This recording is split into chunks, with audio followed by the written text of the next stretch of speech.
Everybody, Black Ninja 797 here, and welcome back to the video, guys. In today's video, we're going to be doing another Left 4 Dead 2 mod video. In this mod video, we're going to be playing with White Lie mods. White Lie, for those of you guys that do not know, is a Left 4 Dead fan series that was created that basically makes the Left 4 Dead characters have their own unique story within their own unique universe.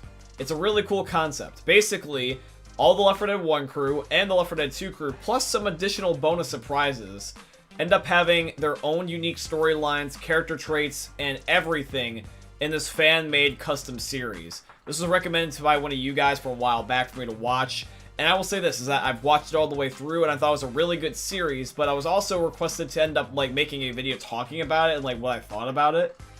And I'm not gonna lie, it was kind of hard to end up making a video that I thought would be a proper fit, and I didn't know what to exactly do until now. So what I decided to do is I thought that I would rock White Lie mods, so that way you guys can see what the characters are like while I'm also talking about them. Because I didn't want to necessarily, just take the videos and just basically just say, hey, this is that and that and that, because obviously you can just watch the videos for yourself. Plus, also, I feel like that'd be kind of rude to just take the content from the content creator and basically just do the easy way out and just basically just talk over what they're already showing. So I decided to end up making a different video that would honor the original creator, plus also allow me to be able to talk about it. So, very long-winded intro, I know, but I want to make sure that it was done right. So yeah, that is basically my reasoning, and now we're finally getting around to talking about White Lie. If you guys end up enjoying today's video and you look forward to seeing Left 4 Dead videos in the future, please, as always, show your guys' support by dropping a like, comment, subscribe, and all that beautiful stuff. And anyways, guys, let's play Left 4 Dead 2 with White Lie mods.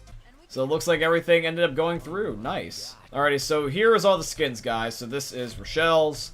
This is Coach. Coach, stop backing away from me. The fuck? And then this is also Nick.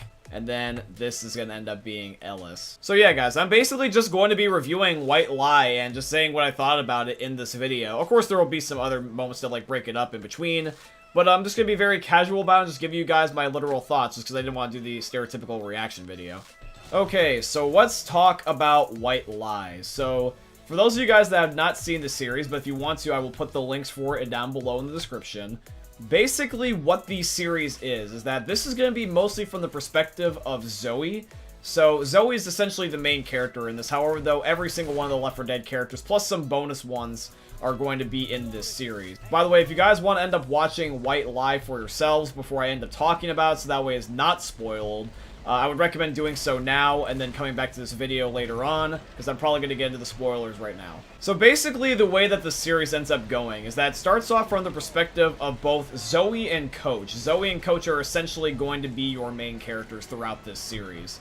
They end up being the first couple that you see, and they're one of the last couple that survived the longest. So basically what ends up happening is that Coach is going to end up being a cop in the story, and Zoe is just on her own surviving. They end up running into each other, and they end up meeting paths, and they end up basically partnering up, trying to survive. They later run into pretty much all the other survivors. They run into Bill, they run into Nick, they run into Ellis, so that is pretty cool. So these are our characters that we've got thus far, and basically they're now all partnering up to survive the events of basically No Mercy, because that's where the map is taking place in this very first episode. Essentially what ends up happening basically throughout this is that's predominantly mostly like Left 4 Dead. However, though, there is a big set of differences, however, though, with our characters mostly. The main thing you'll notice right away, and especially with the mods here, is all the character skins are different. In fact, actually, I just realized they all have AKs. God damn it, you bastards, I wanted one. But the characters all end up having different skins and different looks. Zoe actually ends up having red hair. She has 2 different colored eyes, which is pretty cool. I think she has a green one and a blue one. Bill ends up having a slightly different military attire. And then the beta Zoe ends up having, I think, a green hoodie. And she also ends up having, a slightly different hairstyle or something. So they're trying to get through the process of escaping No Mercy. And they end up having a whole bunch of different pieces of character development. It looks like I got an AK, nice. They get to start being familiar with each other. Obviously, Ellis and Zoe hit it off pretty much instantaneously, just like it is in normal Left 4 Dead. And Ellis and Zoe, you can see that there's already a romance story trying to go. Coach is basically the father figure, or in this case, of Zoe in this story. He's basically trying to be the peacekeeper, but also has a soft spot specifically for Zoe. So Zoe's best interest right now is to end up being mostly with Coach and also Ellis, but however, though, she is trying to get by with everybody else. They all have slightly different personalities, and they also have slightly different qualities. Like, for example, believe it or not, Zoe doesn't talk in this series except for like a handful of times.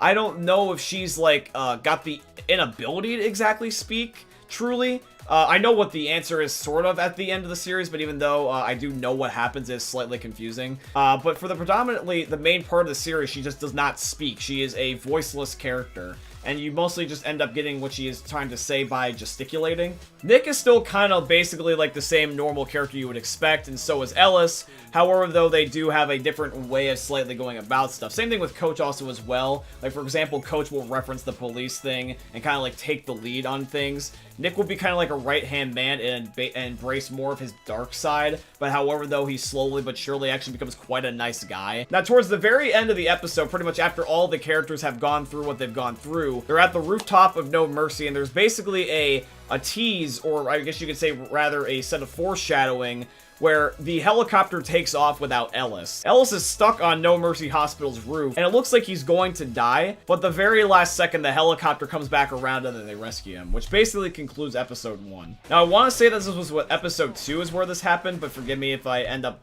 mixing up where some of the stuff happens. But I believe what happens in episode 2 is that they end up going to the events of, I want to say it's the passing? Or maybe it's Dark Carnival. No, I think it's Dark Carnival, yeah. So they go to the events of Dark Carnival, I'm pretty sure. At least from what I can remember. And they end up having it where now they end up meeting another set of characters. They end up meeting the White Lie version of Francis, Lewis, Rochelle, and also, believe it or not, a second version of Francis. But it's funny, though, because this other Francis is literally another Francis.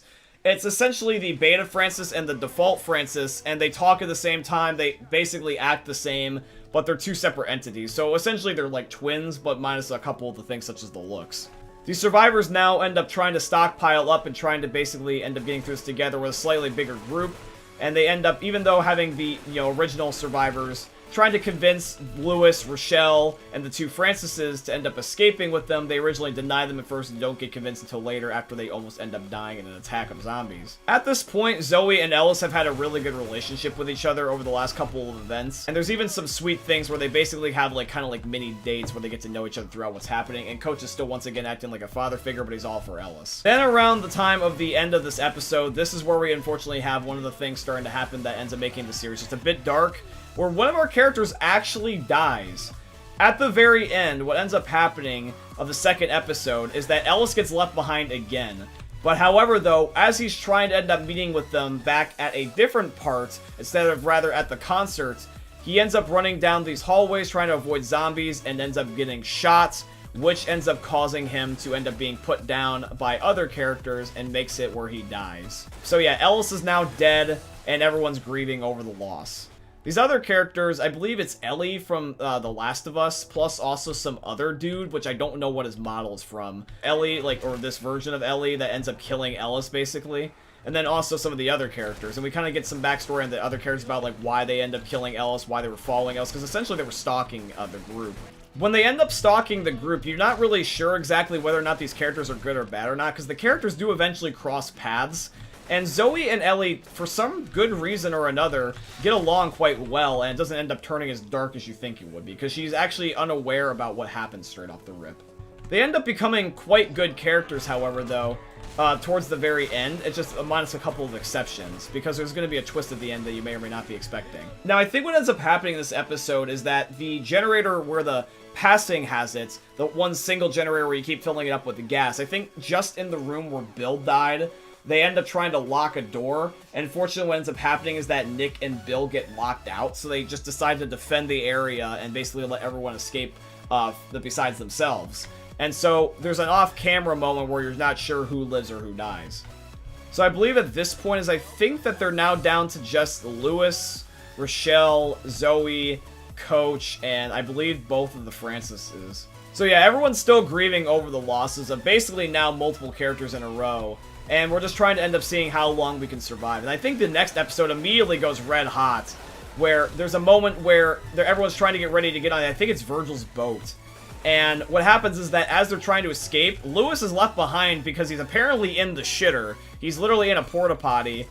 And he ends up having it where, the boat's taking off, he's trying to get to them, and he's at the dock. trying to get them to turn around, but last second he ends up getting shot in the head. And so Lewis is now dead out of the group, and this is at the very beginning of the episode. So immediately there's another death. Everyone just keeps dying, back to back to back to back. It's getting nuts so far, and it's taking quite a dark turn if you really think about it. Now, I think it's this episode where we end up meeting basically Chicken Head Guy. I don't know exactly how to describe this. There's a character that ends up having a chicken head, and he ends up talking with these, like, push-to-talk, like, preset radios. So he doesn't communicate like Zoe does, but he does at least communicate, and he ends up, like, using literally, like, preset voice lines to end up talking. I don't know if he's got, like, a broken voice box or whatever, but that's just how he communicates. He's got, like, this band of, like, gang members, and even though they kidnap Ellie, who's now a part of the group now, and also Zoe, they end up actually becoming friends towards the end, because what happens is that, I believe this is towards the game to the very end, after a couple more people die, and it's basically, like, I want to say, like, only a few people left. I think what ends up happening is that Rochelle also ends up dying in this episode, and both Francis's also die. And so at this point, I think all that's left is just Coach and Zoe. Believe it or not, what ends up happening, and I believe, like, one of the last few episodes, which is actually taking place, I want to say, the parish, Zoe ends up having it where now, all of a sudden, there's these, like, moments where that she's ending up, like, revealing, like, secrets that she had to Coach. And apparently, not Ellie, but I want to say it was, like, the other guy that Ellie was working with, was trying to, like, show Coach this, camcorder of videos of Zoe, believe it or not, killing everybody on her own team. Apparently, she was killing everyone after the death of Ellis. She killed Lewis, she killed Francis 2, Rochelle, everybody. So now Coach is basically, like, lost and he's, like, confronting her, and then he especially loses it when Zoe all of a sudden is actually able to talk. And Zoe ends up having this moment where she ends up basically getting scared of Coach, and then when the smoker that's behind them, believe it or not, starts strangling Coach, I don't think she saves him. I think she just lets him die. So now it's just Zoe trying to get to the very end of the parish all by herself. And as everything's starting to end up being, like, where you think this is basically going to be a tragedy story, she's going throughout the events of the parish just like normal, like any of us else do.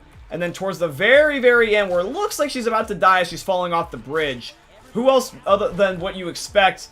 Nick grabs her hand and saves her, because apparently Nick has now joined the military in this story and is actually a part of that rescue that Zoe was heading towards. So Nick, unlike Bill, is actually still alive and actually quite humble and cool and ends up saving Zoe. After the events, they basically end up having it where there's this, like, custom area where they're in, like, a military base, basically, and Nick's catching up with Zoe because they're the remaining two characters that are left.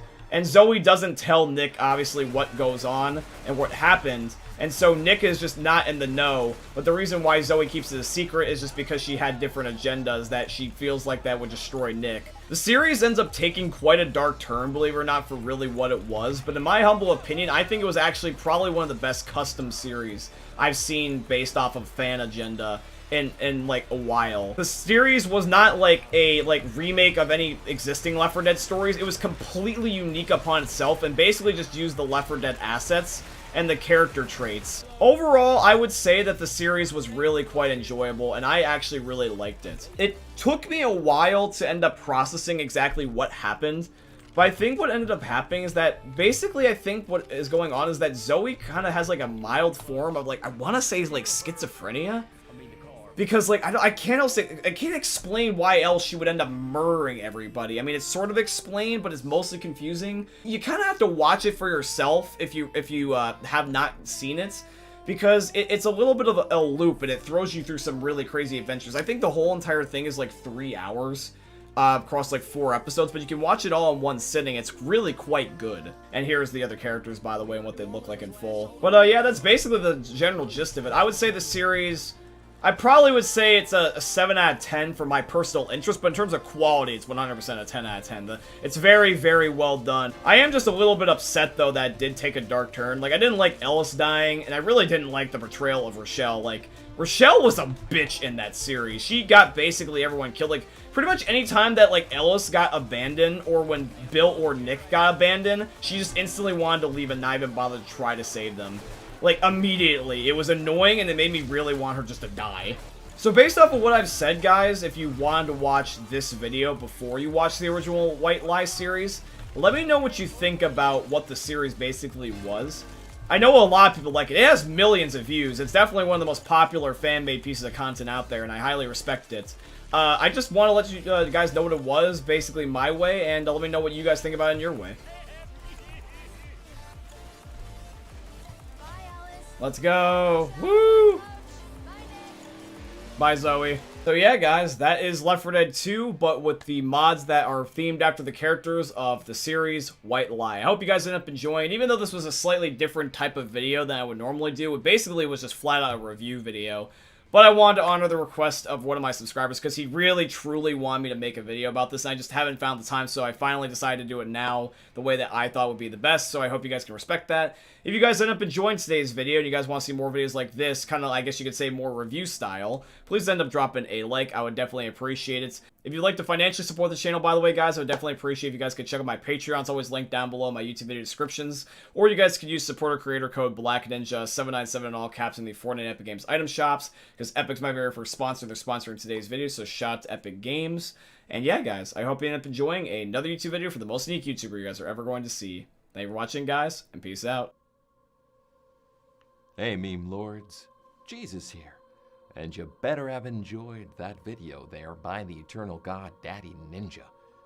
You should probably subscribe too, or the mighty Moab will come for your balls.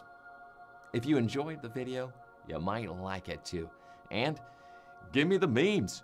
Flash, bang, boom!